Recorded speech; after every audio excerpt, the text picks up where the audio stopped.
Hello everyone and welcome back to another live stream from Aman Talks NRL SuperCoach, here to wrap up round 3.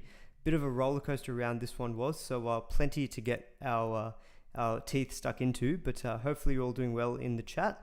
A few of you watching, which is already good to see. A few comments and questions coming in, which is awesome.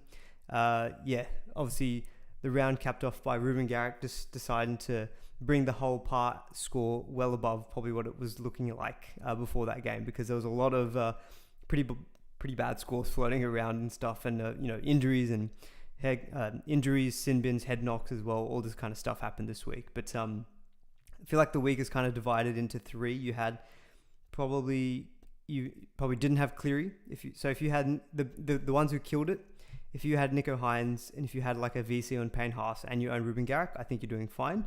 If you had 2 of those 3 things, you're probably doing okay. If you only had one of the things, like maybe Ruben Garrick, but maybe didn't have VC Haas, maybe you captain Ponga, maybe you're looking at like an early 1,000 score. That seems to be around the past scores, maybe like those early 1,000s based on what I'm seeing. But I mean, before that game, it was looking like almost potentially a 900, 950 past score week. But anyway, that's that. I think I've had a decent week. So I've got 1158. So I think that's looking pretty good.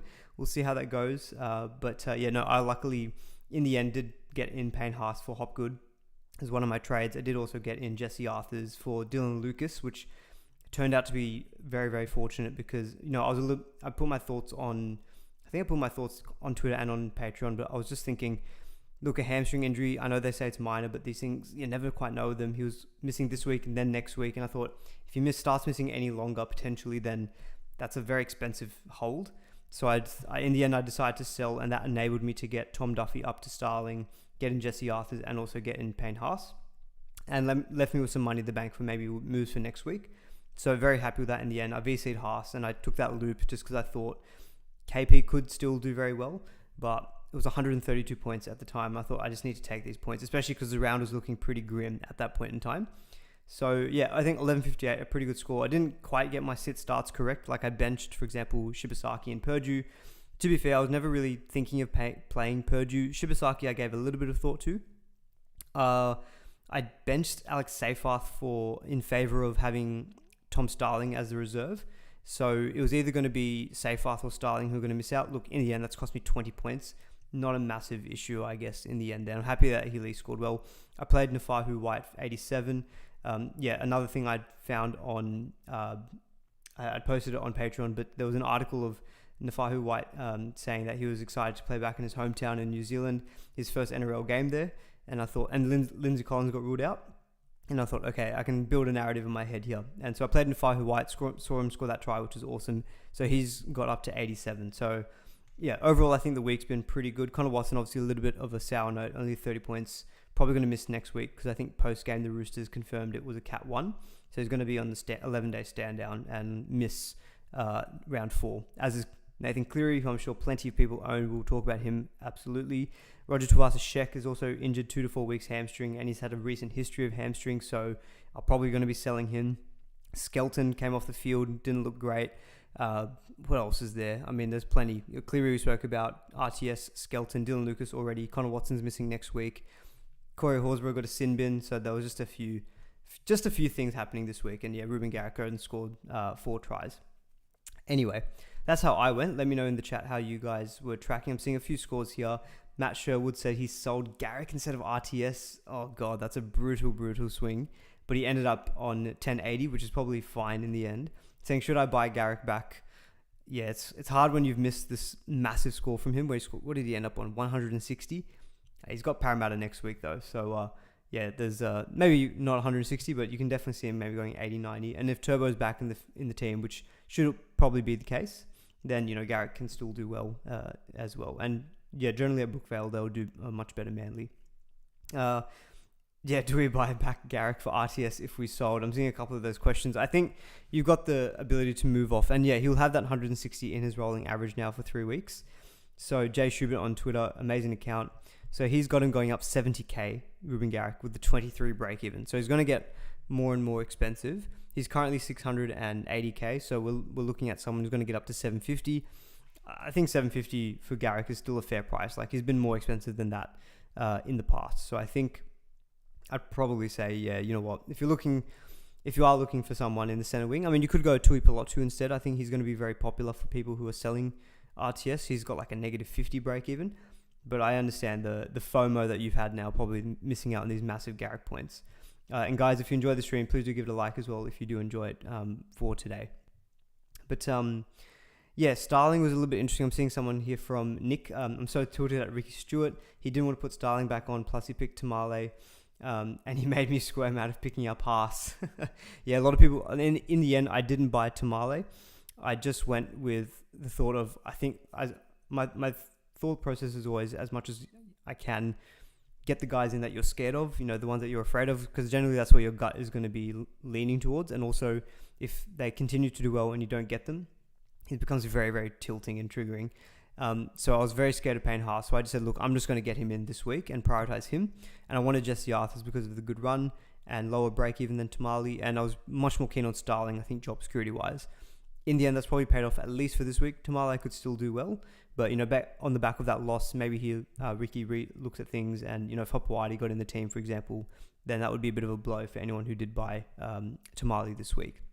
Yeah, overall, I think pretty happy with how the week has gone with 1,158. Updates came in very, very late. So we've got updates for all the games except for today's games, of course. So, yeah, very happy, I think, with how the week is going. Good start to the season as well. I think I'm like 5.5K. Hopefully get some green arrows as well from this score this week as well. So, yeah, I guess we'll quickly... I'll keep this stream as I normally do. Pretty freestyle. We'll just take questions from the chat and kind of bounce around the different games in that way. Happy to have the streams back, Aman. Thank you. Yep, it's good to be back streaming. John Utberg says, ended up on 1164 with Haas VC. Yeah, Haas VC was definitely one I was very happy about because I was leaning towards either Cleary or Haas. And I know I didn't mention Haas in my VC section of the captaincy video, but I just thought wasn't that keen on that Melbourne Penrith game. In the end, of course, I mean, Cleary, you know, that paid off massively because if I had VC'd Cleary, I would have just kept the captaincy on Ponga. And so I've probably been able to gain like 100 points because of that decision. So pretty happy, I think, in the end. I just said, look, my final thought was that with Payne Haas against Cowboys, I thought he can get an attacking stat easily because they're pretty soft just defensively. And yeah, he went and scored that line break try through very, very soft middle defense. And he scored 105 in base power, just when you go to his stats, which is just like absolutely unbelievable. 105 base power. He's gone 83, 101, and 105 in base power the last 3 rounds, which is just stupid. Yeah, look, I think we try not to say must have too much, but I think we're getting to that point now where I'm just going to quickly look at what Jay Schubert has him projected in terms of a price increase, Payne Haas. Yeah, he's got him going up 101k with a break even of 13. So he's going to be 769k, which, look, he's going to hit 850 soon at this rate if he just keeps this up. And I think this is one of those situations where you almost have to swallow your pride and just say, look, this guy is in the most ridiculous form. He's got the Dolphins again at Suncorp and then the Tigers. Like, he can easily still go 90-90 in the next 2 weeks without breaking a sweat the way that he's going. So I think Payne Haas, you almost just have to get him in, that's my suggestion, I guess, for anyone who didn't purchase Payne Haas. Haas loopers are cheaters. Hey man, I just play with the cards that I'm dealt with, and in this game you can take a vice captain loop, so I will take it when I need to, but I don't think that's cheating. It's well within the scope of the game.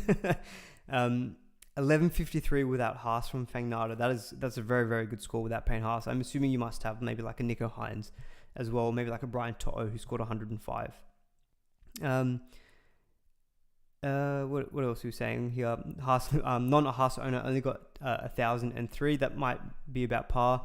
Yeah, shout out to poor Tommy Sangster, who kind of runs all the Supercoach stuff. Awesome bloke if you ever meet him. I know he cops a lot of online trolling and stuff, but he obviously does not influence scores and whatnot. But he's an awesome guy.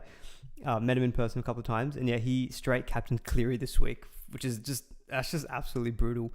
Like, even if the score drops out of his 17, he doesn't get any double points elsewhere, though. Like, that's pretty rough. That's a big, big swing. Thoughts on the conspiracy of... and I don't even know what that's going to say. 1132 rank, 16,000. Is that green arrows? I would say that, yeah, that should probably be a green arrow I feel like anything above 1,050 is probably looking pretty good for this week, because up until Ruben Garrick, it was looking like a bit of a stinker of a week. I think we fell back to earth a little bit. First two rounds were ridiculously high scoring in comparison to what we've seen in previous years, and then round 3 is back to what we normally expect, which is pretty bad scores, and there's been carnage this week for sure. So maybe I'll quickly just stay on this Broncos Cowboys game just to kick it off. But I've already given my thoughts, I think, on Payne Haas. I think pretty much get him in. Adam Reynolds was actually someone who, it's hard to try to talk about every single possible player or option, but he was someone who I probably should have given a bit more thought to, because obviously the Broncos had a really good draw. -16 break even. I know some people actually did look at Duffy to Reynolds as a bit of a stepping stone to Cleary. Now that looks pretty amazing in terms of an upgrade, because Reynolds has got he was 500k, -16 break even. He's gone out and absolutely smashed it. Scored 120. He's going to go up 111k with a break even of around 5. So he's going to be over 600k and probably get up to 650. In terms of Cleary, because people are probably going to be interested in that, Jay Schubert has Cleary projected to go down in price by 88k with a break even of 147. And Cleary's going to miss next week as well against the Dolphins. Against the Dolphins? No, sorry, they're not playing the Dolphins. I can't remember who the Penrith are playing next week. But, I mean, for me, Cleary's still going to be a hold. Like, you don't lose money if you don't sell him. And he's still the gun I think you want to own. It's just unfortunate that he copped that head knock and left the field so early. But this is why I really do like this flex position that we've added in, because it really does cover up those really unfortunate scores that do happen. So, for example, I had Iongi in my flex. So, guy, because if it was just even last year, people who had a Nico Hines versus Cleary, there's like a 110 point swing in that from something that's pretty innocuous or unfortunate incident. Whereas now with Iongi, he went and scored 54. That swing is only like maybe 60 points. And then I don't feel like, as bad about it.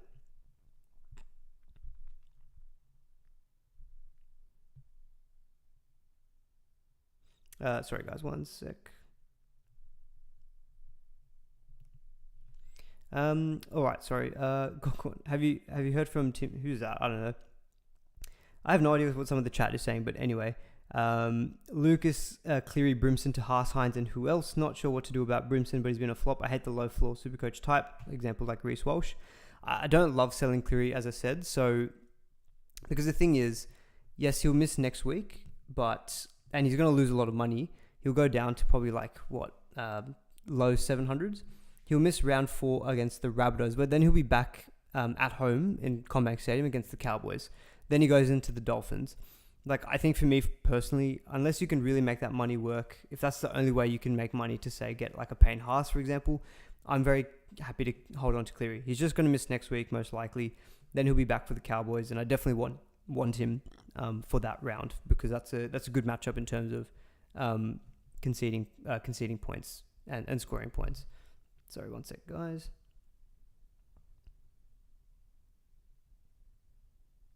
One sec, just sending a text.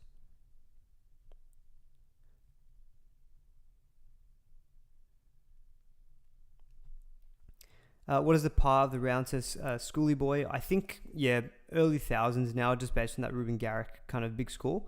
And so, early thousands. I think if you had Payne Haas included, then maybe an 1100, and if you VC'd him, then maybe like an 1100 plus, I think is maybe what you're looking at. There's going to be a lot of people looking at, I guess, the Melbourne Storm players. So Eli Katoa with 77, Pappenhausen with 66. A lot of attacking stats in there for Pappy. Like he had a try and a try assist and a couple of goals. I think the big question that will be on a lot of people's minds next week will be Pappy or Gutho, because Dragons will be coming off the bye and Melbourne will be versing the Dragons. Dragons are playing at home. Gutherson's got like a -46 break even and he's absolutely smashed it the first 2 rounds. Pappy now, with Nick Meaney being out for 4 to 6 weeks, will likely get the goal kicking. The draw is very good as well for Melbourne. So if we just quickly have a look at that. We're looking at Dragons and then we're looking at Manly away. Maybe the next 2 a little bit not great. Then it is Warriors at home. Then it's the Dolphins, Rabbitohs, Canberra, Tigers. Like overall, it's not bad in terms of a run, and it's Melbourne. So you know that they can always score points. They're scoring 30 points against Penrith, who, to be honest, not looking as defensively solid, but some exceptions obviously in this game that Cleary was out. So they're definitely high on the radar. Jerome Hughes is going to be out for 2 to 3 weeks as well with a broken hand. So I don't know if he's that highly owned, but people will probably be looking to sell him for Nico Hines as well. Papy versus Gutherson, I haven't quite made my mind up on it. Papy is a little bit cheaper and he's goal kicking, which does appeal to me. Gutherson, though, I'll be very honest, the first 2 rounds, I wasn't able to watch that much footy just because of everything that was going on. So I might have to go back and just properly watch those highlights just to see how Gutherson and Tuipulotu looked, because obviously based on Tuipulotu scoring so many tries, they've definitely got that left edge bias. And so I just want to see, based on the upcoming opponents that the Dragons have, do we think that that's going to continue?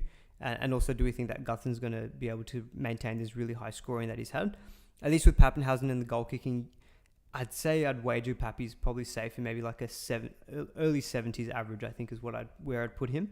Gutherson could maybe be in the 70s and 80s. We just haven't normally seen that from him in the past. So at the moment, just because of the goal kicking for the next 4 to 6 weeks, slightly leaning, I think, towards Pappenhausen would be my guy. Some of my trade thoughts, someone asked me, am I boosting next round?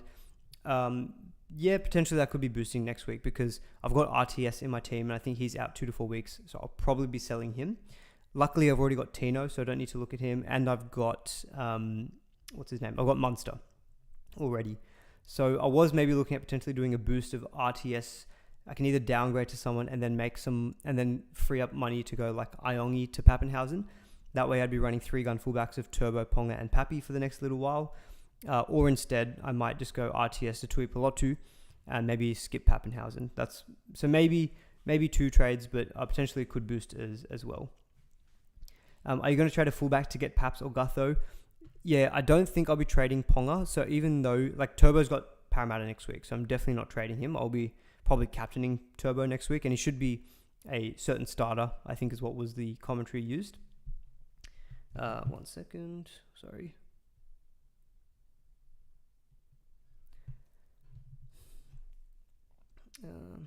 Sorry.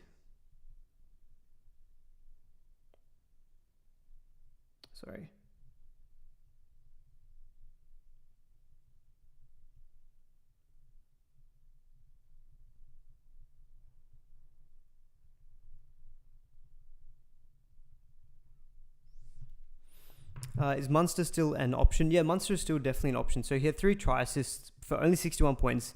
That might be on the lower side of what people are expecting. But they were all kicks. They're all, grubbers and kicks. So he had no line break assists. If all 3 of those were line break assists, he'd be getting another 24 points and he'd be on 85. Then he'd probably be looking at been looking at a little bit differently. Wishart can kick goals, maybe. Yeah, but I think the fact that Papy, I guess Wishart was brought in into the team at some point during the game, but Papy still kicked goals. So I think Papy would be still the person who I think would be taking it. I think Munster is still definitely an option. As I said, the draw for Melbourne is overall pretty good. In terms of Munster and his projected price changes and break evens. So Jay Schubert had him for going up. Sorry, he'll have a projected 36 break even. So you'd expect Munster to be able to beat that, but not massively. So I think if you wanted to still give it a week, if you've got other trades, Munster's not a must buy next week. But I think he's a good safe option in 5'8" for the rest of until Origin, basically. And then you've got maybe Dylan Brown or maybe even a Jaden Campbell who did very well. Apart from that for the Storm, I guess Harry Grant is probably a talking point. Only 26 points. I think owners of Grant would be extremely disappointed with that. He's just had no real attacking stats. I mean, he even got some attacking stats in round 1. It's just his base is just way down. So he scored 61 in round 1, but there was some attacking stats against Parramatta. In this game, he was pretty much just everything in base, no, barely any points in runs as well, which is normally what Grant is known for. So I don't know if that's maybe just part of the game plan against Penrith or if that's something we'll continue to see. But I think, no one at the moment is probably looking at purchasing Grant. If anything, you've got him, you're probably looking at maybe selling him just before his price starts to leak because he's projected to have a break even of 127. Granted, the draw is good. I think if you started with Grant, I'd still be happy to just hold just because you started with him for a reason and you've also come through the buy. But, if he's, again, your cash cow for maybe a Payne Haas at the moment, based on what we're seeing, I think you'd have to go the option of getting Payne Haas in instead. So I can understand people moving off. And if you're going to a hooker, Connor Watson's not an option for this week, but you can maybe look still to like a Mamazelis or a Tom Starling. Even though they're going up in price, they're still, I think, good options for cash generation. Apart from that, there's probably not too many more Melbourne Storm players I'd be looking at. Eli Katoa is always a safe option to buy. 77 points with a try. That came off a kick. So apart from that, we're looking at about 60 points base power. Oh, he got a line break assist, so maybe 52 points. So, look, it's a tight game against Penrith. In terms of Penrith players themselves, so Cleary's obviously going to be out for a week, so Alan Motti should keep the goal kicking for a week.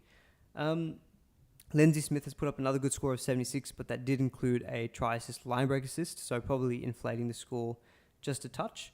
Isaiah Yeo has been a little bit down, only 56 points. Casey McLean is probably someone that is potentially worth considering. He obviously had that really low score in round 1 when he got, I think he got a head knock early on in that game, but he got 2 try contributions and a try as well. So 66 points to him, pretty solid in the end.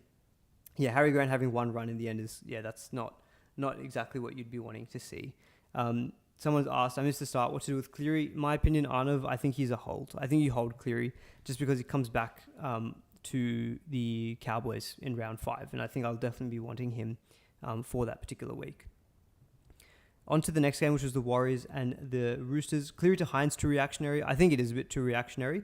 I'd rather, if you can get to like Cleary and Hines, then I think that's probably a pretty good move. But I want to try to stay away from burning too many trades, from swapping guns to guns, like Cleary to Hines, even though he's just missing 1 week, because straight away you're going to want Cleary back. Or not for example, but you can maybe look to sell Cleary, let him drop in price, and then get him back when he's reduced in price a little bit. That may be a potential option. Like if you've got like a Tom Starling now, or Mamazelis and Sanders Smith, you can let those 2 guys maybe go up in price for the next 2 to 3 weeks. Let Cleary drop a little bit, and then you can buy back Cleary. If you feel like you're confident that you'll be able to do that without having to use too many other trades elsewhere, and that you can make that work, I don't hate that as a play. But in general, I'd rather just hold Cleary. If you've got Sanders Smith as your backup, the Roosters have got the Titans next week. It's not a terrible matchup, so I think you can just slot him in there and hope that he does well next week. 12-28 with captain on Ponga. What could have been? That's from Benny G. That's a great score for this week. I saw Benny G actually your team, because I think you're in a league in one that I'm in as well. And I saw that you got Jaden Campbell. So kudos to you for having that. I don't know what his ownership is, but I can imagine it's very low considering that he had the bye in round 1. So on the Warriors and Roosters game, pretty low scoring affair. Only 20 points in it in total. As I mentioned at the beginning, Nafahu White, in the end, very happy that I played him. It was like his first NRL game in his hometown, so I thought that's a narrative that I love. So I played him. Tupou's been pretty solid. 68 points, which I'm pretty sure came in all base power. So and 1 line break for Tupou. So that's a very good knock from him, although I don't think many people have owned him or probably looking at him, but that backs up his 119, I think, from last week. On the Warriors side of things, Nickel Klookside with a big score of 115, but I don't know how many people are seriously looking at the Warriors. They've gotten their run starts to toughen up a little bit in terms of draw. It's not amazing. So what you're looking at is Tigers next week, and then it's the bye in round 5. Then they come back to Melbourne and then the Broncos, which at least is home game, but it is the next 4 weeks. Tigers, who definitely improved, a bye, and then Melbourne Broncos. Then it gets a little bit better with Newcastle, Cowboys, Dragons, Dolphins afterwards. So I think if you're someone who does own like a Ali Leao, he scored a double. So I think you'd be keeping him because he scored pretty well last week. I know his round 1 score was not great, but you're looking at 75 and 95 now. I think you probably would be holding it through the next few weeks. And then apart from that, because of the nature of the game, not too many big scores, I guess, from the Warriors. Like Aaron Clark, pretty solid with 55 if anyone has him and plays him. I'm not quite sure on the minutes that Aaron Clark played. I'm just going to have a quick look at it here. 44 minutes, which is probably about what you'd expect. So pretty good output in that time. I guess the question that people will have is Tuivasa-Sheck. What do you do with him? So he's out for 2 to 4 weeks with a hamstring issue as per NRL Physio, and he's got a history of hamstring issues. Because he's going to be out, like, to be honest, you could... I think he's probably a sell, even if he's out for 2 weeks, because he'll be missing the Tigers and then the bye he'll miss straight away. Then, even if he came back after 2 weeks, it'd be Melbourne Broncos. If he came back after 4 weeks, yes, the draw is good, but then you'll be sitting on him for 4 weeks, and he's probably only going down in price by about $6,000. So you're more or less going to be able to sell him at value, which is $553K. I think because of the center wing position, you've got guys like Tuipulotu there who are going to make a lot of money that you could move to, or you can downgrade, or if people don't have Garrick and you want to upgrade to him. I think for me, Tuivasa-Sheck is probably going to be someone I will sell next week, but I'm not 100%, I guess, on who that's going to be. So that's the only thing I need to just give it some thought about, I guess, over the next kind of few days before round 4. But yeah, Tuivasa-Sheck is probably going to be a sell for me. Metcalf is, again, just completely rocks and diamonds. It's so hard to predict when he's going to get a good score. We're looking at a 12, 117, and then now a 23. So not great from Metcalf, I think. So let me just have a quick look at what Jay Schubert has for him. Jay Schubert has for Metcalf a projected break-even of 5 and making $8,000. So he's not like an urgent sell in that his break-even is like sky high. And he does have the Tigers next week. I'll probably give him at least one more week. And then round 5, when he hits the bye, might reassess then, because I might maybe have enough money potentially to maybe upgrade to... I might try to get someone like maybe a Jaden Campbell or maybe a Dillbags, or maybe I just move to an Adam Dewey or Dwayhe, however you pronounce it. Maybe. Otherwise for him, I think he's just a hold for the interim, and then we'll see from there how things go.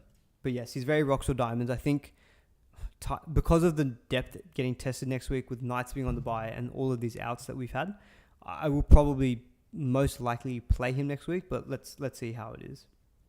On the Roosters side of things, a little bit disappointing from the main Supercoach owned assets. So Nafahu White was great, but Teddy sub 60, Connor Watson only 30 points. I think he lost the try assist, line break assist that he got for Nafahu White. I'm just having a quick look at it here. Yeah, he's lost the try assist because he passed it from dummy half, but I think he didn't really kind of either run out of dummy half and create any kind of space. He basically just passed it straight from the ground. Generally, they don't award try assists for those ones. So Connor Watson, disappointing 30, albeit he was injured in this game, and he will miss next. And the word is that he'll miss next week because the Roosters confirmed post-match that it was a Category 1. And so, look, 30 points in 39 minutes, solid effort. I'll probably hold Connor Watson. I've got Tom Starling as my backup dummy half now as well. So I can switch Tom Starling to my starting hooker next week. But yeah, depth might just get a little bit tested. Robert Toyer also had a bit of a knock at some point during the game, but he ended up playing the full 80 minutes. But yeah, a little bit disappointing. I think that knock may have hurt his base power because the last couple of weeks he's been getting around 40 to 45 in base power, whereas this week only the 26. And then Sanders Smith, again, rocks or diamonds, only the 20 points, not much in base. I'll probably have to play Sanders Smith next week though, just because Cleary's out. But look, at least he has the Gold Coast Titans next round. Probably not much more, I guess, out of that particular game. Broncos Cowboys, we've spoken a little bit about Payne Haas, or spoke a lot about Payne Haas already, and we spoke about Adam Reynolds.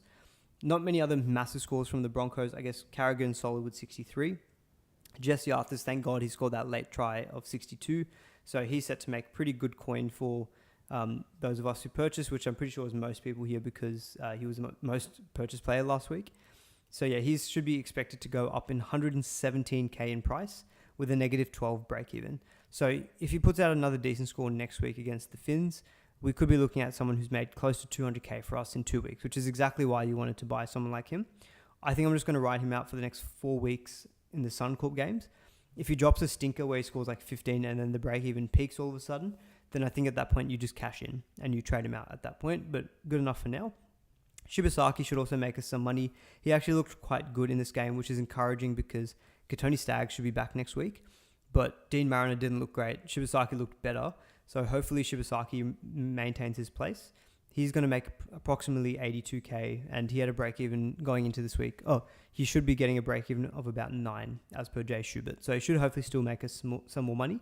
Not a massive earner, but look, he should still make hopefully close to 100. If he can push 150k, that'd be awesome. Any Reece Walsh owners in the chat, let me know if you're there because I know he's a very frustrating own. Only scored the 55 points in this game. He did get a try assist in this one, but again, he's a pretty low base fullback. Like we're looking at 6 plus 8, 14 plus 2, what's that? 16 plus that 39 base power, but he's got a couple of errors in there as well. So he does have a generally low floor. He's gonna lose a lot of money. That's probably the one downside for owners. He'll lose 63k and projected to have 152 break even. So he's gonna keep losing money. But I think if you went on Reece Walsh, I would just suggest to hold, I think, because you've got those really good games coming up. We know that he can pull out those 100-plus scores in any given moment. But yeah, eye test-wise, he's not quite passing it at this moment. But I think if you're on him, I think you just need to hold. Jack Gazzeski, only 32 points. That includes a try in there as well, off a kick. So, if he didn't score that try, we're looking at about 15 points from Gazzeski. So I think, yeah, he's probably someone who most owners would probably look to sell soon. He only played 32 minutes. Pierre Kura played 48. So there's an exact split there for the 80 minutes. So if Gazzeski's only playing like 30 to 40 minutes, he's not a high base back rower. So he's expected to make 37k and have a break even of 32. Honestly, that might be the only money you make out of Gazzeski. So, I mean, you could maybe look to offload him and upgrade him to maybe like a Matty Nicholson if you're looking at back row. Otherwise, you can probably just sit him there for the time being. Kobe Hetherington feels a bit like that as well. He's a bit of a plotter, only the 38 points. And I think he played about 40-something minutes, 36 minutes, for Hetherington. So not too many minutes. But I think now that I own Payne Haas, Payne Haas has played 71 minutes, by the way, which is like outrageous. The last two games, like he's been going up and up in minutes. But yeah, that's probably it, I guess, for the Broncos side of things. Corey Pake's solid with 43. If anyone owns him, you can play him as your backup hooker if you're a Connor Watson owner. For the Cowboys, a little bit of a better performance from them, I guess, this week against the Broncos in that local derby. Good to see Jackson Purdue do pretty well with 67 points. That did include a try in there, but that should hopefully see him start to make a little bit of coin for us owners. So he's going to make 39k approximately and have a -7 break even. So that's good for anyone who decided to hold him. That was the thing as well with Purdue. He had like a 17 break even, and because I wasn't totally sold on Tamale, I just thought, look, Purdue's not the worst. If he can just find some attacking stats, hopefully he can still just start making some money. So yeah, thankfully he started that as well. Apart from that, though, there's not really a whole heap of other relevant Cowboys players. They've got a pretty tough run, and then I think they've got a bye in round 7. So, guys who may be looking at Drinkwater or like a Bateman, I don't really think you're overly considering the Cowboys players apart from maybe a Purdue. A lot of us who had Tom Duffy, we've now sold him as well. Will Haas keep those minutes? It was Carrigan who stayed on longer last time. Why the change? I'm not quite sure in this particular game why Haas played so many bigger minutes. I wouldn't expect him to be maintaining 71 minutes. I would think it was more in line with last week, which was like 55 points. I just feel like still it doesn't really matter at this point if he plays 50, 60, 70 minutes. Like he's still just putting out this like insane PPM. So like in 71 minutes, he had base power of 105. So that's a base power PPM of 1.48, which is like just still ridiculous. Like last week, I think over the first 2 rounds, he was averaging 1.75 base power PPM. Even 1.48 that he did this game is still better than any other player. I think Terrell May was in second and he had like 1.35. So yeah, Payne Haas just got to get him in. It doesn't really matter what the minutes he plays. And I think that's probably just as simple as that. He's a genuine captaincy option as well now, especially for those who maybe sold Turbo this week or don't have Cleary next week. I think you're going to look at Payne Haas and say, if this guy can just get me 90 points, I'll take that. Good matchup against the Dolphins as well. I don't know when in the round they play next week, but I think he'll be, the captaincy percentages on Haas will be quite high. He plays on the Friday, so I think he'll be a popular VC, potentially. Sharks and Rabbitohs. We'll quickly move on to that game. Sorry, guys, just need to respond to a message or two. Sorry. 1 second, my bad.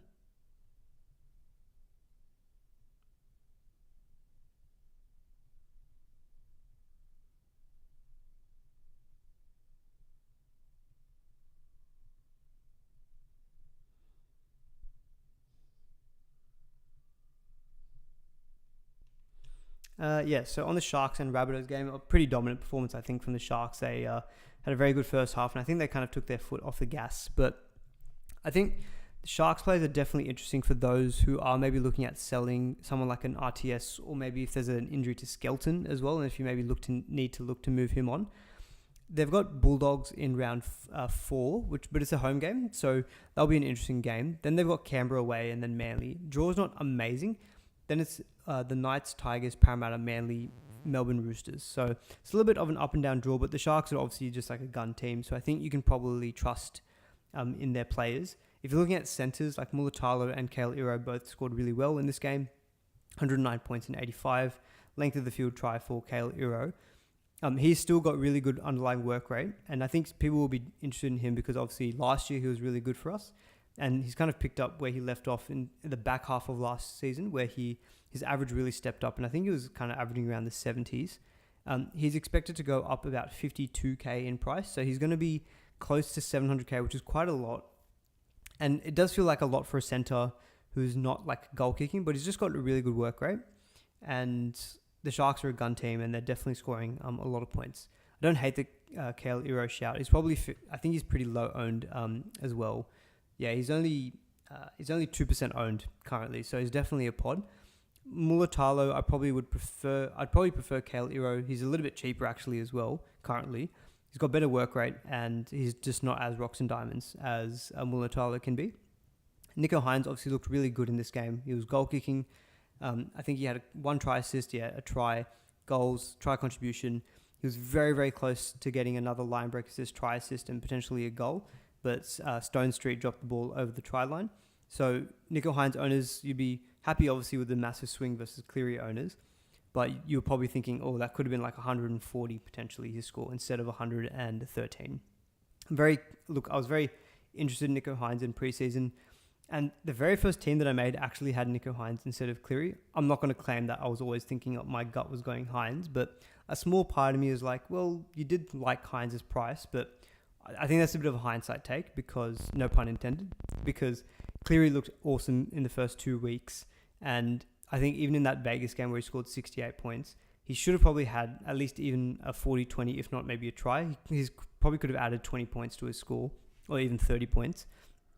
And then he just unluckily got knocked out against the Melbourne Storm. But Hynes definitely is, I think, back on radar. It's a bit strange with him because he's had all these ups and downs with kind of every week. There seems to be a report about his legs. Is he kicking? Is he not kicking? Is he going to play? So he still seems to be a little bit up and down with his like health maybe, or not his health, but like his legs or whatever. He shouldn't go up too much in price. He's probably going to go up about $5,000. So he'll still be around 740k. I don't hate people just trying to get to Hynes and Cleary, especially this week with Cleary being out. I think you can just kind of lock in Hynes and Cleary, and that's kind of your gun halfback combo, and you don't really need to worry about him for the remainder of the season then. So I think he's definitely probably going to be featuring quite highly in people's trade plans for this week. The question might be, do you get Hynes or do you prioritize maybe one of those fullbacks like Papy or Gutherson? I'd probably maybe lean first instinct is to get one of the fullbacks, maybe see them make some money, and then maybe you can switch to Hynes. Because I think someone like if you're like me now and you've got Sanders Smith and Tom Starling, Sanders Smith maybe you can start getting rid of a little bit sooner, but Starling, minutes were a little bit down today, but they're both making money, and I want to see them keep making money. So until I feel like it's the right time to cash in, I probably won't be in a position, I think, to get Hynes, which is why maybe instead I might look to fullback instead and get one of Papy or Gutherson. But definitely the backs for the Sharks, like Kale Iro, Mulatalo. Raymond is a bit of a pod, but only the 40 points this week, and Stone Street only the 18. Braden Trindle had a great game as well, scoring 97. I actually own him in draft, which was great. It feels like a bit of a cover pick if you went Trindle instead of Nicho. I think Nicho's still the one who I'd rather be getting. But, Trindle has been okay. Like, he scored 52, a 57, and then now this big 97. Kind of still feels like someone who I think you're paying for what you get with him. On the Rabbitohs side of things, I think the two most popular trade-ins did well for owners, which was Humphries and Mamazelis. Humphries scored that line break try and scored 78 points, and he made 43 tackles. Now, I didn't watch this game in full, so I was a little bit surprised. I was like, how does someone playing at halfback make 45 tackles? Updates to 43, but it turns out apparently in the second half he played a lot of lock. So that's why his tackle count was up. But because I looked at his numbers afterwards and I thought, how is his base stats like so high? But apparently it's because he played a bit of lock in the second half. But I think owners who jumped on, you'll be very, very happy with that. Did score that line break try to boost up his score. I didn't end up going Humphries in the end, but I think if you've got on him, yeah, you'll definitely be very pleased with that score, especially if you played him. He should be making about 90k and have a negative 27 break even. So I think you're set to make good money from him. And same with Mamazella. So Mamazella scored 50. He was actually on 60 pre-updates. He went down 10 points. I don't know if he's just gone down in tackles. I think he's gone down tackles because I think he was on 59 beforehand. But either way, he should probably still make you about 70k and have him probably about a negative 30 break even. So I think he's probably done the job for you as well. Apart from that, I'm not really looking at that many other Rabbitohs players. I just Latrell should be back round 5. I'll see how he goes at the beginning, and maybe I'll consider him and other Rabbitohs players at that time. Now that I've missed Humphries and I made my bed by going Starling and Sanders Smith to halfback, I'm probably not going to be purchasing, I think, Humphries at this stage. That's probably about it for that game. Let me just see in the chat before we move to the next one if there's anything. Will Corey Horsburgh miss some weeks for that tackle? Oh, God, I hope not. That's the last thing we need is some more carnage. Humphries got moved to lock during the game. Does that count as a game to get dual second row position? No, they normally need to play at least 3 games. In either way, in any case, Humphries is already halfback and 5'8". So you can't get 3 positions in SuperCoach because it would stuff up the coding and whatnot. So yeah, I think it will just be Humphries at halfback 5'8", and that's what it is. Dolphins Tigers, pretty good performance from the Tigers in the end. First half they were down, but then they came back in the second half. So really good outing from them. I mean, Terrell May, there's not really anything I guess to say, poem intended. 73 points, just all in base power. I think he's so highly owned as well. Just going to have a quick check. He's 52% owned. There's 48% of ghost teams out there, surely, because, Terrell May, Payne Haas, just locked them. I think front row this year somehow just turned out to be so gun. Payne Haas absolutely killing it. Terrell May, if it wasn't for Payne Haas, we'd be looking at Terrell May thinking, damn, this guy's like one of the best front row value picks we've had. It's just that he's kind of been overshadowed by how good Payne Haas has started the year. But at the moment, I've got Tino and Corey Horsburgh at my... I think I've got one of them in my front row. But honestly, you can probably have Tino and Corey, because second row feels a little bit weak still. Front row looks really good with those two in Payne Haas and Terrell May. Lock them into your front row. You can put one of Tino or Corey Horsburgh at second row or the other at front row, and you'll be set. Taruva has had a couple of good weeks, so 79 this week. He scored a double. And Coruscant had a big game as well, scoring 96 points. He's obviously scored that very late try at the end of the game, but he also did have a try assist. Still not goal kicking. It looks like that's going to be Adam Dewey's. I don't think Coruscant is going to get that goal kicking back anytime soon. Humphrey only has one position. Okay, sorry, my bad. So Humphreys is only halfback. Apologies. Look, if for Humphreys to get second row, he would need to probably get either named at 13 or somewhere in the back row at least for 3 games, or they need to see at least 3 games of him playing halfback but maybe switching to lock during the game. If they see 3-4 games of that, then yes, there is scope for him to potentially get second row added, and that way he'd actually get pretty much more useful having that kind of a dual status. Ryan says, quick question, Aman, how soon is it too soon to cash in on these massive cashes, for example Starling and Arthurs, if you don't personally deem them a keeper due to draw or just vibe? New to SuperCoach here. Yeah, this is always a tough thing because sometimes you jump on cheapies who actually turn out to be like, not quite season keepers, but you might cash in on them too early, and then all of a sudden they actually still either make money or they're scoring good enough points. But if they're looking at a break, like if you don't deem them a season keeper, like all of a sudden if Jesse Arthurs scores 60 next week, and then let's say the week after he scores 15, then his break even let's say by then he's made 250k price, so he's going to be around 600k, and then he's got a break even of 120, 130.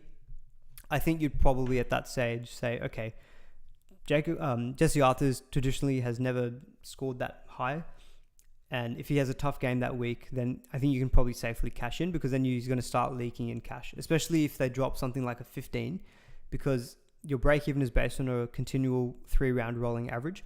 So ideally what you want is the guys who scored the biggest in round 3 are the ones who are going to be making the most amount of money for longer. That's why Ruben Garrick, for example, scoring 160 is good for anyone who owns him, because now he's got that 160 in his rolling average for 3 weeks, compared to the scores in round 1 and round 2, which was only 1 week and then 2 weeks respectively. So yeah, for me, I think that's kind of how you play it. Or if the draw turns really bad and the break even is not too bad, but you think I just don't think, the scoring is going to quite be there, then that's maybe also when you decide to cash in. Is Preston a sell for like a Tino or Nicholson? We'll get to Preston once we get to the Bulldogs, but Preston, yeah, we'll get some thoughts on him. I think for the Tigers, they're just looking very impressive. I think someone said Luai sucks. For the Tigers, he's probably not sucking, but for Supercoach, yes, 20 points. I think if you didn't sell already this week, yeah, I think you need to get rid.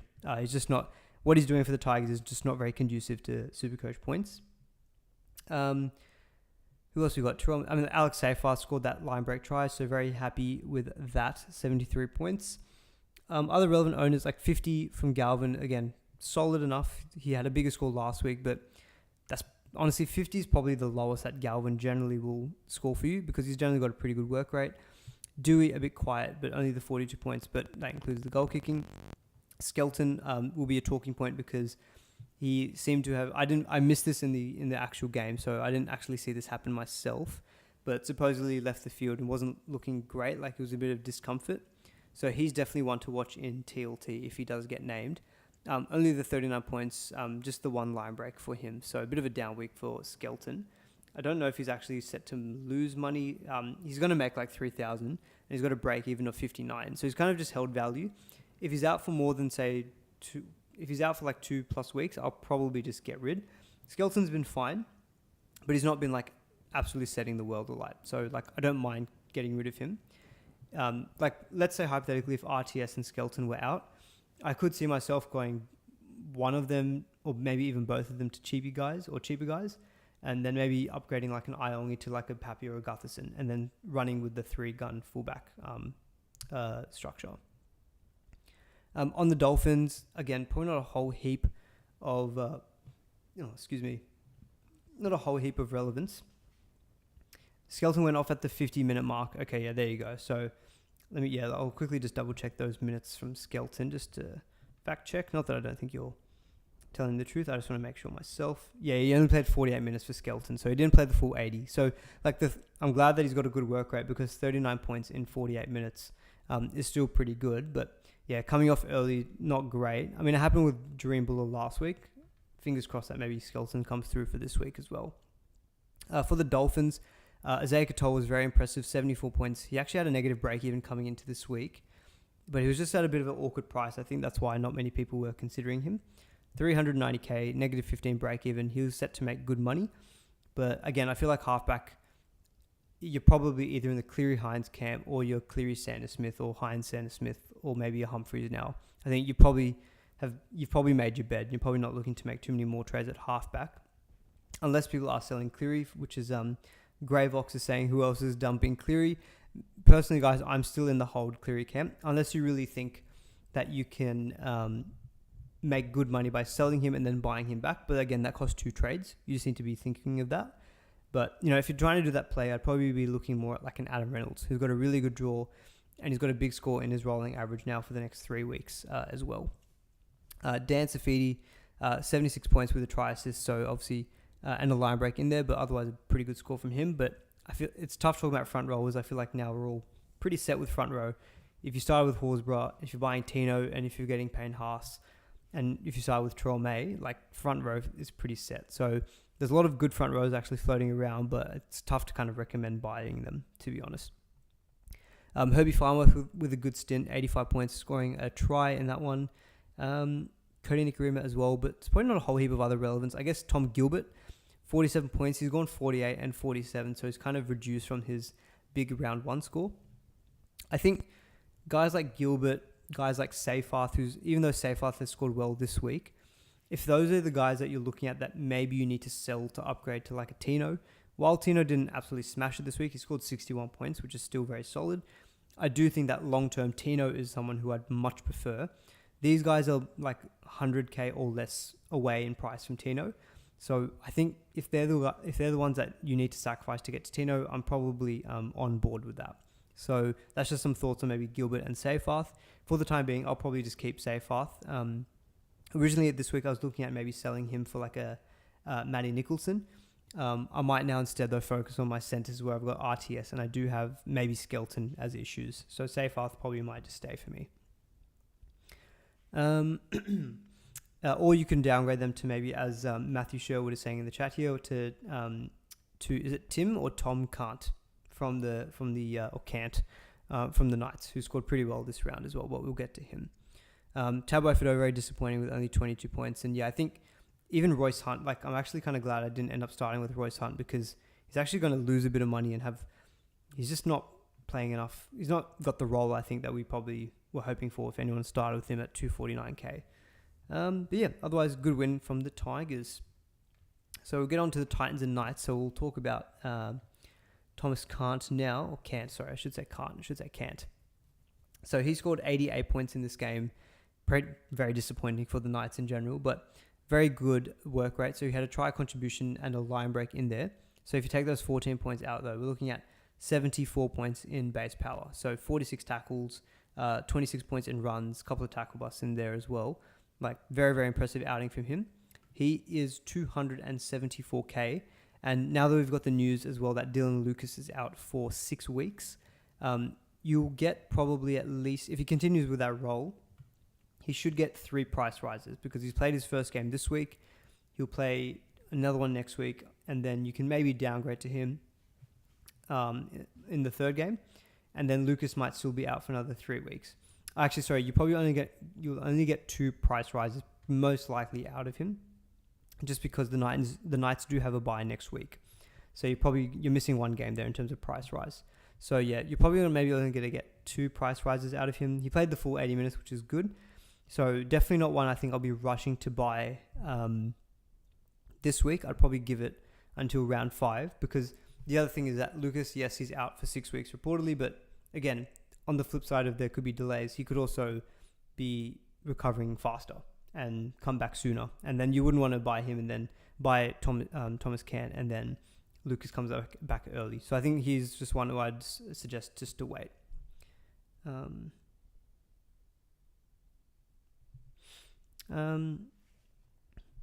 Who was the guy that Aman was saying releases all the predicted price changes? That's Jay Schubert. I will send you his link on Twitter in the chat as well, because yeah, he does great work during the rounds just to see projected price changes and stuff. It's so helpful.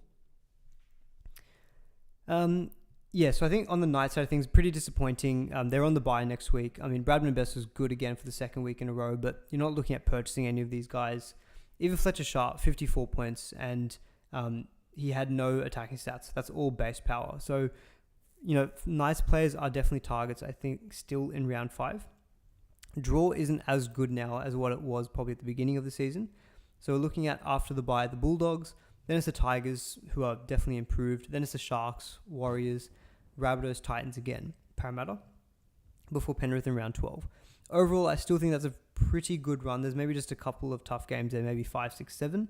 Otherwise, overall, I think that's a pretty decent run for the Knights. So I know some people were maybe thinking about doing Ponga to one of Papy and Gutherson. Again, I'm not a massive fan of it. It was an off game for the Knights, clearly, but Ponga looked great in the opening 2 weeks. I don't really, again, similar to those selling Cleary, I don't really want to do constantly trading of guns, just because you do start burning through trades and it becomes difficult to manage, I guess, your trades just as you continue to go through the season. So yeah, for me, Ponga, I think, is still going to be a hold for me. Marzu, a little bit quiet here with 38. On the Titans, so obviously a few people are going to be looking at buying these players this week before they change in price. So Tino will be the first one. So looking quickly at Tino, so he's going to have a projected break even coming into this round of -2.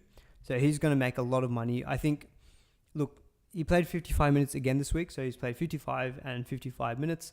That looks like what his minutes are going to be. So I think he's definitely a safe purchase this week. And I think, yeah, must have, tough to say, but look, he looked so good last week. I think minutes are good. 61 points without any attacking stats, which we know that he can get. Definitely, I think Tino, you should be prioritizing trying to get him in. And I think the Titans have got a pretty decent run as well. Like, they don't play Melbourne till round 13. Bulldogs and Canberra may be slightly tougher, but I mean, you've got Dolphins, Titans, Knights in there. Like, it's a pretty good run, and Tino is less reliant on the draw anyway. So Tino, I'm massively in favor of getting into your teams this week. Jaden Campbell and Beau Fermor, the big performers for the Titans. So Campbell was obviously amazing last year when it came to Supercoach. He was, once he picked up the goal kicking and was solidified in that number 6 role, he was awesome. He scored 46 points last week, which I don't think had many attacking stats in there. I want to just quickly check. Yeah, he only had a 1 try contribution and then goals. I'd say 46 is about his floor, to be honest, just because the Titans, while their defense is not great, they can score points. So being the goal kicker is obviously good for that. And then he can have games like this where he comes out and gets a couple of try assists and a try, and we're looking at 117 points, plus 20 points in goals. And I've actually noticed, I think he's actually a pretty decent goal kicker. So he's quite expensive. He's 700k. You can actually get him at fullback as well as 5'8". So I think people looking at 5'8" this week, I know some were thinking of Munster or Jaden Campbell. Having thought, like, I already have Munster, so I'm not sure if I'm going to be able to get Campbell just because I still have Metcalf sitting there. Munster probably, the price is very appealing. He's 90k cheaper at 609k. Campbell, though, I think will have a bigger ceiling because he's got the goal kicking. So I think you're going to find floor of both of them similar. Because I'd say Munster's floor is about 40 to 50 on most weeks. He's generally pretty safe for a 60-point average, 60-point score, 70 maybe point average. Campbell, though, is probably one of those guys who maybe fluctuates between the 40s, 50s, but then he can give you those 90s and 100s, maybe more, maybe more than Munster can. So I think it comes down to if you can afford Campbell then I think he's a good, very, very good option at 5'8". Him and Munster are probably the 2 front runners at this point in time. I'd say if I had to put them in a tier listing, I don't want to be too reactionary because of the 117 points from Campbell, but I do like that the Titans are attacking and that he goal kicks for them. Munster might step up, though, in the next 2 to 3 weeks without Jerome Hughes. That is also something that I've thought about. I think I'd still just about lean Campbell just because of the goal kicking. Munster would be number 2, then probably Galvin, and then probably Dillbags. That would be my ranking, I guess, of 5'8", if you're looking at moving in that 5'8" position, and if you're looking at maybe like a Cam Munster or Jaden Campbell.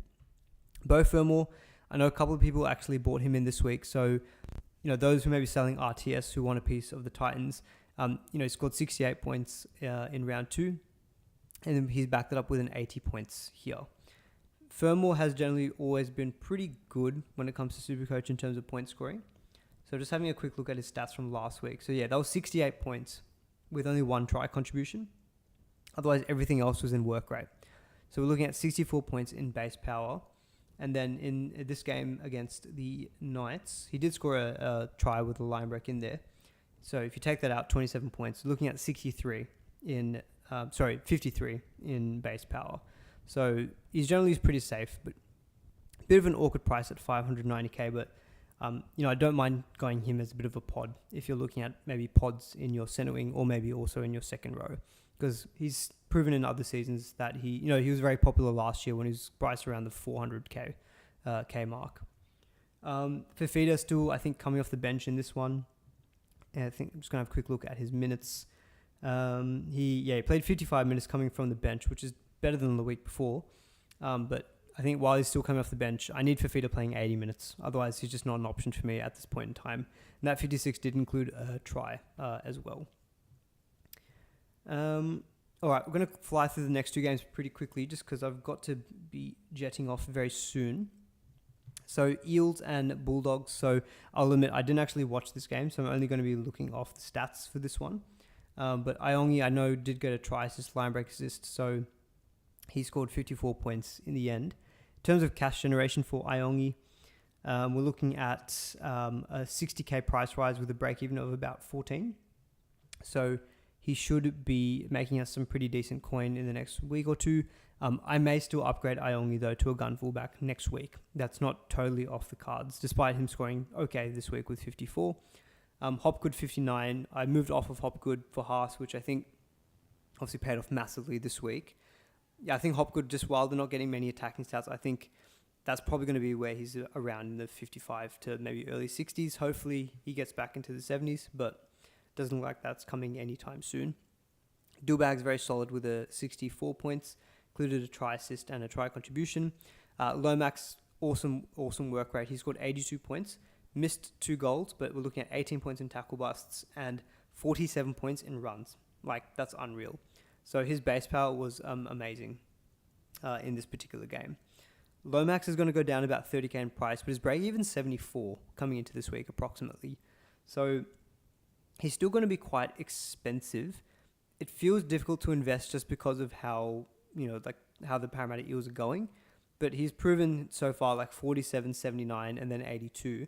He's still putting up like really good scores. If the Eels can turn things around and he gets back to being able to, kick a few more goals, get some more attacking stats, he's definitely someone I will be looking at. But I think with Manly away and then Dragons round 5, because it's also actually Dragons round 5 might be a good time to look at him, just because it's a game against his old club. We love that kind of a narrative and stuff like that. Draw's not super easy for the Eels though until there's a few games there that look a little bit difficult, but really good showing from Lomax in this one. On the Bulldog side of things, there's not too many players I think of note. Like Bronson Cherry scored good, Bailey Hayward, but I don't think people are going to be massively considering these guys. Jacob Preston, 55 points in this one, all in work rate. In terms of his projected price changes, so he is looking at going down in price by about 19k with a break even of 66. So not expecting massively changing in value, I guess, for Preston. People were asking earlier, would you go Preston to Tino? It feels slightly sideways because I think the Bulldogs still do have a pretty good draw. Sharks is tough, but then it's the Knights, which looks good. Then it's the Rabbitohs, Broncos, Titans. My feel is that Preston is still he's still delivering not that far off, I think, what you've paid for at the beginning of the year. But I can understand the appeal of Tino, though, just because we know that Tino's got those big games in him. He's got those big attacking stats, but so is Preston, to be fair. So I think if he's your only option and the only way you can make your money work to get Tino, then I think, or say Payne Haas, I'd feel more comfortable selling Preston to Payne Haas, that's for sure. Tino, maybe a little bit less so, but I get it because I think Tino does, if you ask me out of the two, who would I prefer long-term for the rest of the season? Definitely Tino for me. So I think if that's your only way, then sure. Otherwise, I still think Preston's an okay hold. He's not going amazing, but I still think that he's got that ability to get attacking stats in any given game. So for me, Preston I still think is fine to hold. Eels, you're probably not looking at investing in that many players. I guess the question is just going to be, when do you maybe cash in on Iongi? To be honest, I think there's no wrong week to upgrade him to a gun fullback because we know that fullbacks are one of the best scoring positions in SuperCoach. So I may, even as early as next week, maybe cash in on Iongi. For now, he's doing fine though. And then rounding out the Manly game, so obviously Garrick has absolutely killed it with 4 tries, so he scored massively. People selling RTS, I think you can easily go back to Garrick. He's got that 160 in his rolling average. Hopgood, just quickly back on Hopgood. Yeah, I think you can still move off of Hopgood.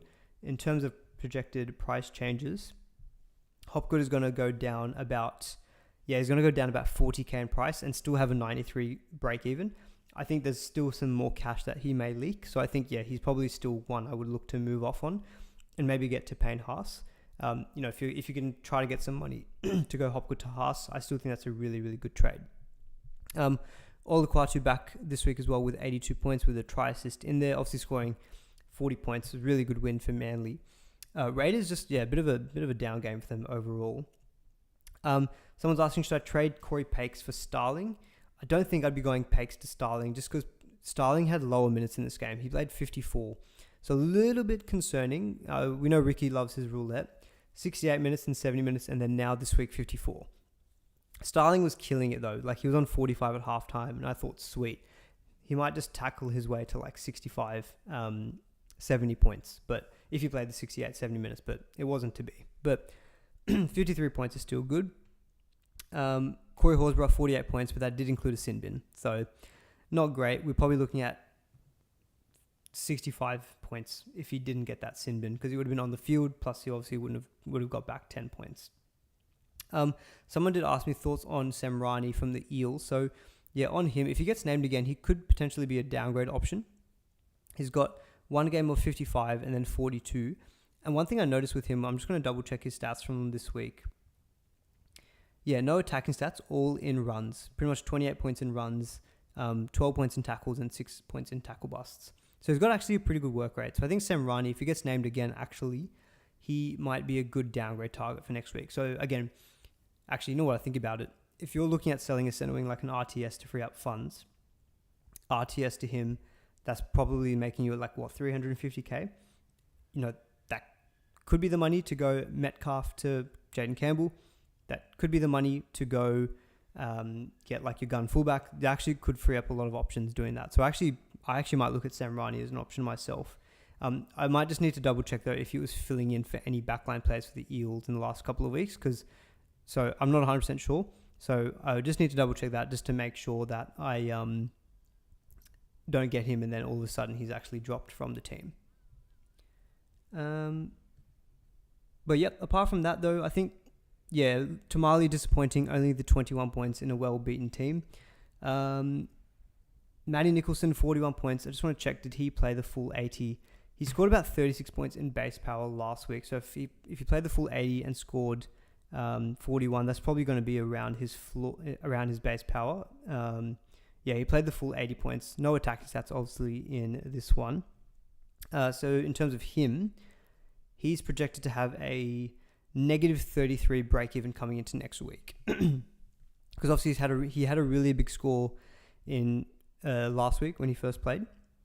Again, I don't think you have to get him if you're fine with his second row, but ideally if you've got duels to go like RTS and Nicholson, you could free up like 200k, or you can go Preston down to him if that frees up money, or Hopgood down to him if that frees up money to do something else. Because if he's getting 41 and those other guys are getting mid-50s, for the price saving, it's probably worth that downgrade. So I don't mind Nicholson still as a buy, but obviously his cash gen is a little bit tempered now that he scored a little bit lower in his second game. And then, yeah, for Manly, obviously Garrick Olukwatu performed really, really well, as did Cherry Evans. But apart from that, there's probably not too much more relevance, I guess, from Manly, but a very good win from them. In the end, Turbo will be back probably next week against Parramatta, which I'm very excited for because I held him. So hopefully he'll be most likely my captain, I guess, next week versus Parramatta. I think that's it in terms of the games. And sorry, guys, I'm probably going to have to wrap up very quickly. I'll do I'll just call out a couple of Bailey Simonson coming back for the Eels. Yeah, good shout. That might be why Sam Ryan's getting a run, but I'll double check that. If it looks like Sam Ryan's still got a few more weeks in him, then he could be good for making pretty good cash. Starling would have got a rest seeing as the game was gone, surely. Maybe, hopefully that's the case, because I'd rather that Starling gets back up to his 68, at least 65 minutes plus. That's kind of why I bought Starling, but even then, 53 points from him, I'll take that. He's going to make still some very good coin. Nick says, I'm sure I'll make worse moves, but opting for Tamale over Haas this week is a very early season contender for worst move of the year. Yeah, that hurts. So, and look, I was so close to being in that position, so I'm not going to pretend like I'm such a genius for going Haas over Tamale in the end. I was very close on those two. Yeah, all I can say is I'm glad I got Payne Haas instead. That's for sure. All right, guys, we're probably going to wrap up the stream there now that we've gone through the games and giving you some of my early thoughts. Thank you all for joining in. Please do give the stream a like on the way out and subscribe if you haven't already, if you are a brand new watcher here. We'll be back on Tuesday night for the round 4 preview stream, which I'm sure TLT is going to be very important this week, so definitely tune in for that one. Thanks everyone for your support. Enjoy the rest of your Sunday evening and catch you in the next one. Cheers.